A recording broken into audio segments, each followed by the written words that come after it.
This may surprise you, but Toronto's a big city.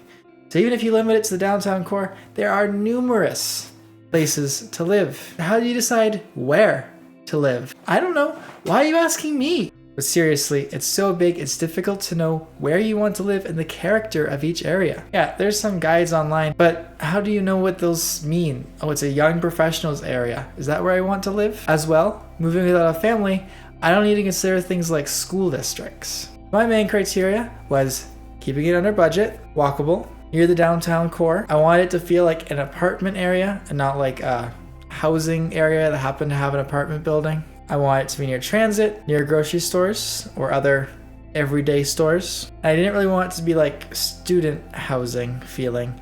I wanted it to feel like young adult. That's kind of what I was looking for. Did some searching online, found an area that seemed to have a bit bigger apartments for the price. We took a trip down there. Me and my mom took a trip to Toronto. We walked to the area and we just found that the area itself was okay. It just didn't quite feel right.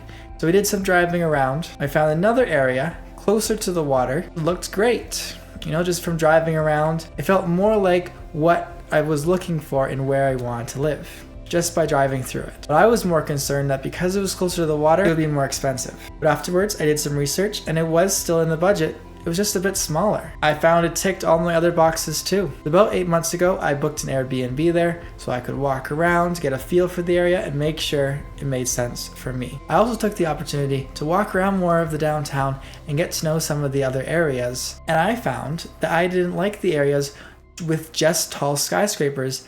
I liked having more open areas around me. That also influenced where I ended up choosing. It wasn't an issue at all in the area that I got the Airbnb in. There was some good open areas. It didn't make me feel claustrophobic because I was surrounded by tall buildings. So, having found an area that I enjoyed, I moved on to get more specific and started looking at buildings and apartments.